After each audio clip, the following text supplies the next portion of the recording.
ini. Perkenalkan sebelumnya nama saya Ega. Dan saya Fadla Fauzan. Dan yang di belakang kamera ada Naomi dan Nabila.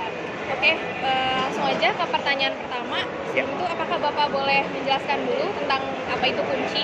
Yap, jadi kunci ini secara dasarnya adalah aplikasi atau platform yang berbasis teknologi dengan fokusnya di industri education technology atau mungkin edutech. Jadi memang fokus kita adalah untuk target market profesional atau mungkin pengusaha. Jadi memang aplikasi ini dibuat untuk orang mendapatkan skill baru dan juga mendapatkan akses ke mentor-mentor yang mereka sukai. Jadi in a way ini adalah platform teknologi di education technology dengan fokus untuk memberikan akses kepada orang-orang yang mau belajar kepada mentor yang mereka inginkan. Itu sih. Untuk spesifik tujuannya untuk masyarakat apa Pak? Ya. Jadi untuk tujuannya memang satu untuk educate ya, untuk mengedukasi dan juga memberikan akses.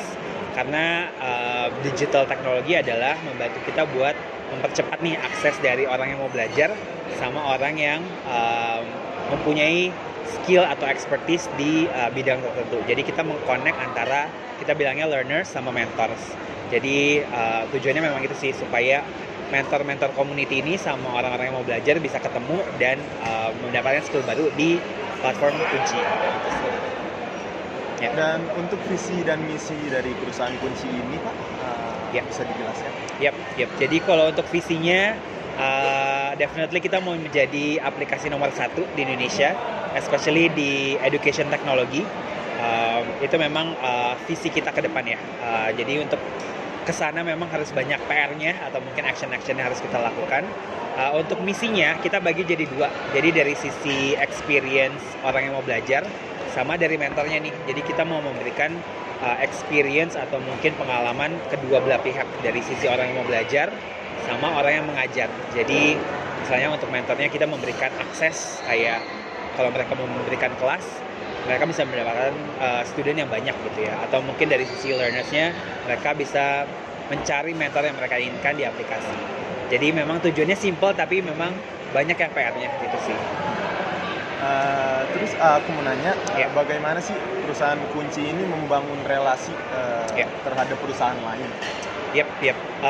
Kalau untuk relasi ke perusahaan lain sih memang sebenarnya kita banyak ini ya, kita bilangnya partnerships, karena memang edutech ini peluangnya sangat besar gitu. Kita nggak cuma melihat dari sisi university gitu ya, atau mungkin kita melihatnya dari sisi business to business. Jadi kita memang ada beberapa partner yang udah kita coba engage. Salah satunya adalah Google. Jadi Google juga sangat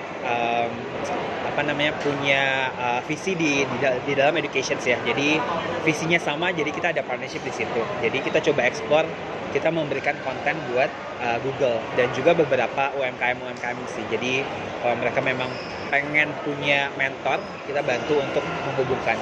Jadi relasinya mungkin seperti itu ya, dalam tahap partnership nih.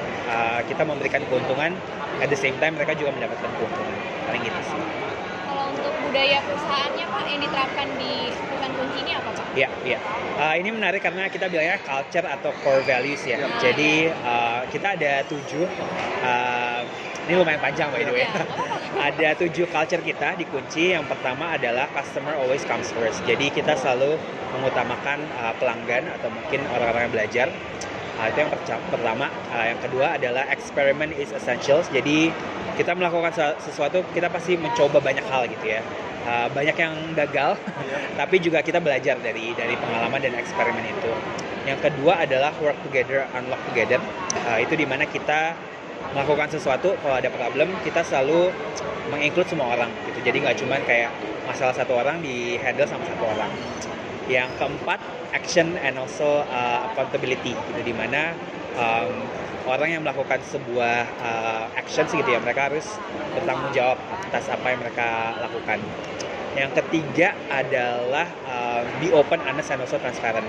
Jadi di kita tuh chat grupnya dibuka ke semua orang.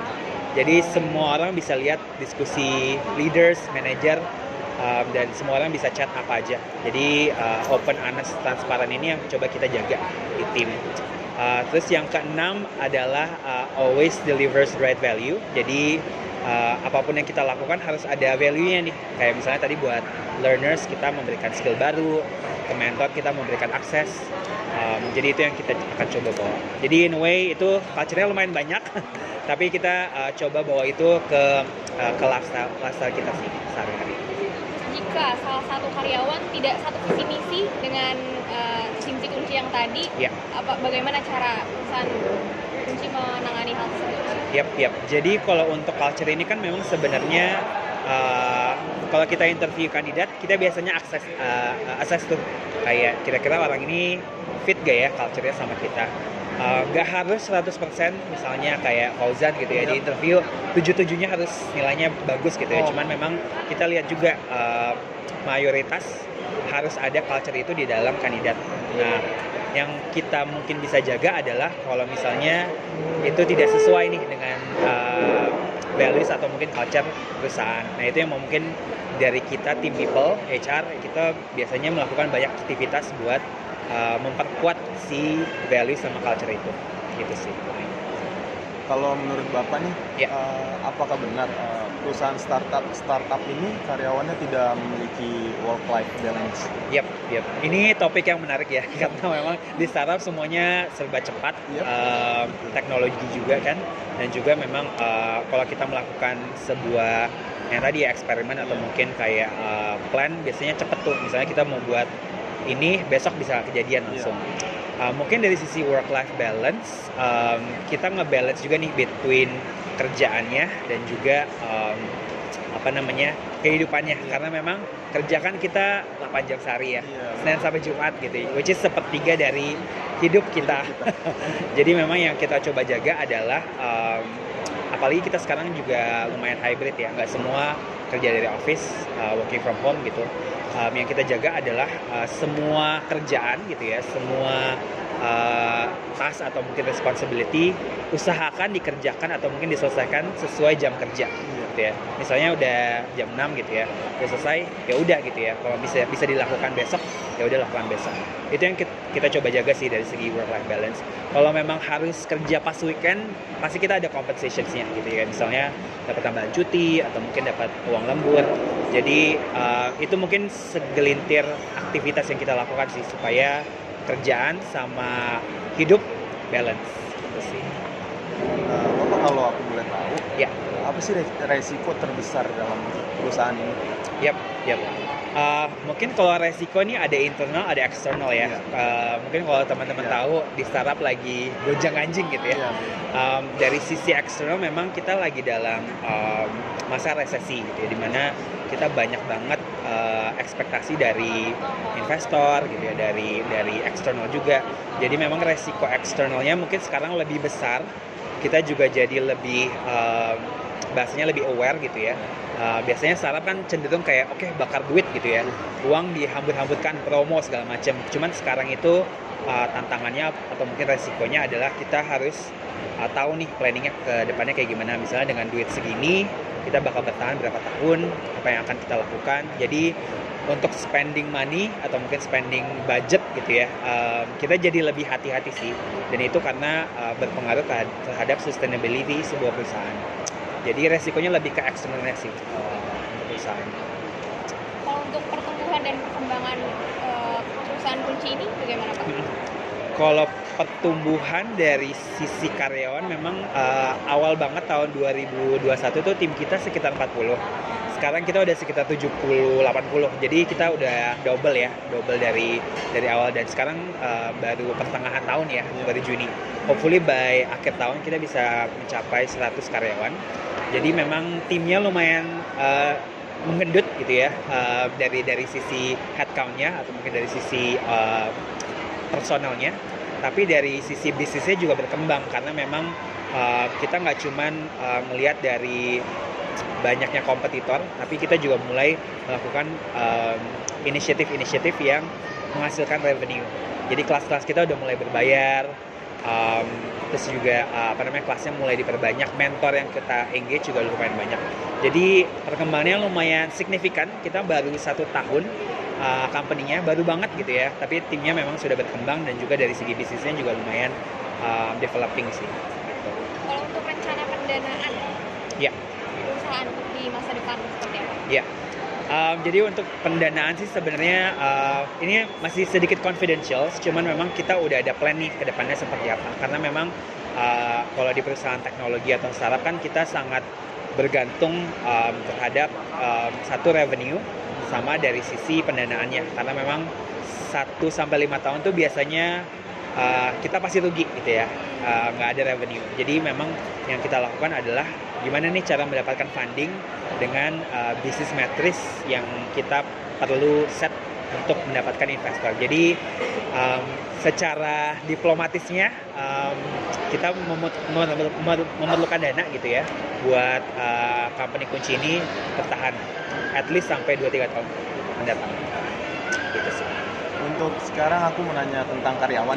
Ya. Bagaimana sih perusahaan ini memulai mengembangkan dari nol sampai meng-hire banyak karyawan sampai saat ini? Yap. Jadi memang kebetulan saya join di awal banget waktu company-nya masih ada 1 karyawan. Sampai sekarang ada 80 gitu ya. Jadi memang growing-nya memang kita secara organik ya. Jadi memang kita nggak langsung 3 bulan kita langsung hire 100 orang gitu ya. Jadi memang kita benar-benar melihat kebutuhannya masing-masing. Jadi kita nggak hire karena memang ngikutin semua orang gitu. Cuman memang kita hire berdasarkan prioritas dan kebutuhan. Jadi ini memang kalau aku lihat sekarang banyak banget startup yang unfortunately banyak layoff ya, banyak memecat orang, tapi dikunci karena kita memang sangat hati-hati in terms of hiring. Jadi kita so far masih bisa hiring tapi lebih hati-hati sih. Jadi kita hanya hire posisi-posisi yang memang kritis dan juga bisa memberikan impact gitu sih. Untuk feedback untuk karyawan tersebut, apa feedback yang dimiliki karyawan tersebut hingga mereka tuh loyalitas mereka meningkat untuk perusahaan? Yap. Mungkin feedback kebanyakan ya, karena memang pas kita rekrut dan juga pas kita bilangnya onboarding sama pas mereka udah join gitu ya 1-3 bulan probation, masa percobaan, yang feedback positifnya sih, yang negatif juga ada sih. Yang positifnya adalah orang-orang di kunci ini memang sangat mempunyai passion di education gitu ya, karena kita memang membuat produk untuk mengedukasi mengajar gitu ya. Jadi memang feedbacknya kita senang banget orang-orang yang kerja di kunci ini mempunyai passion di education gitu ya. Ada yang keluarganya dosen gitu ya, ada yang keluarganya guru gitu ya, dan juga memang ada yang suka ngajar gitu ya. Jadi itu mungkin positif feedbacknya. Mungkin yang negatifnya mungkin karena memang kita masih kecil banget, mungkin dari struktur organisasinya memang kita masih dalam tahap developing dan juga membuat struktur yang lebih jelas. Paling itu sih. Untuk cara memanage setiap karyawannya bagaimana Pak? Ya. Karena memang timnya udah lumayan banyak ya, 80 gitu. Yang kita lakukan adalah dari sisi engagement-nya. Gitu. Karena memang kita melihat juga dari sisi kepuasan karyawan nih, kita bilangnya Employee Net Promoter Score, ENPS. Jadi yang kita jaga adalah usahain semua yang kerja online ini tetap semangat gitu ya, tetap refresh. Jadi kita banyak melakukan inisiatif kayak tadi pagi ada Zumba bareng gitu ya, ada olahraga bareng meskipun online ya. Jadi memang itu adalah salah satu inisiatif buat kayak tim itu nggak cuma kerja aja, tapi mereka juga play hard gitu ya, untuk tetap fun gitu ya. Tetap fun dan kerja juga gitu sih. Kalau aku boleh tahu nih Pak, potensi terbesar dari perusahaan ini apa Pak? Ya, potensi terbesar memang opportunity-nya banyak banget ya, karena memang kita memang ada beberapa kompetitor, tapi di Indonesia ini belum ada yang kayak misalnya mentor ya, mentor yang bisa bilang kayak aplikasi ini aplikasi yang paling bagus di Indonesia gitu ya. Kalau Ruang Guru atau mungkin Zenius, mereka fokusnya ke anak-anak sekolah, tapi untuk aplikasi yang khusus profesional itu memang belum ada di Indonesia yang benar-benar bagus gitu ya. Kalau di luar ada namanya Udemy, atau mungkin kalau pakai LinkedIn Learning gitu ya. Yang di Indonesia memang belum ada local player. Jadi itu potensi kita buat mendapatkan market yang lebih besar. Mungkin itu sih potensinya. Satu pertanyaan terakhir ya. Bagaimana sih cara perusahaan menilai setiap karyawan? keberhasilan kinerjanya. Yap. Kebetulan kita di Juni ini baru ada performance review ya. Memang kita pakai approach-nya 360. Jadi dari atasan ke bawahan, dari bawahan juga ngasih feedback ke atasan, dari bawahan ini mempunyai, kita bilangnya peers ya, atau mungkin orang yang satu level, memberikan feedback juga. Karena memang kita melihat ini secara 360 derajat. Kalau dari sisi penilaiannya, kita pakai metode OKR, Objective Key Result. Jadi dari tujuannya, key resultnya apa nih? Atau mungkin kayak aktivitasnya apaan? Apa? Misalnya kita bilang, oh saya ingin mencapai sales 4 miliar gitu ya. Apa aja nih yang harus dilakukan? Nah, biasanya kita reviewnya dari situ.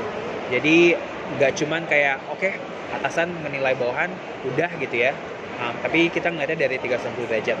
Even ke tim yang memang departemennya beda gitu ya. Kayak misalnya di kita itu ada tim konten, dia kerjasama dengan tim bisnis atau mungkin digital marketing. Jadi kita juga memberikan opportunity buat semua orang menilai satu sama lain. Jadi itu salah satu cara sih supaya assessment-nya atau review-nya lebih fair ya, lebih adil. Gitu Oke, sih. saya kira cukup ya pertanyaannya. Terima kasih banyak Pak sekali lagi sudah meluangkan waktu. Terima kasih teman-teman. Semoga dengan wawancara ini kita lebih mengenal apa itu kunci dan apa itu visi misinya tentang keseluruhan perusahaan. Terima kasih. Thank you. Terima kasih Bapak.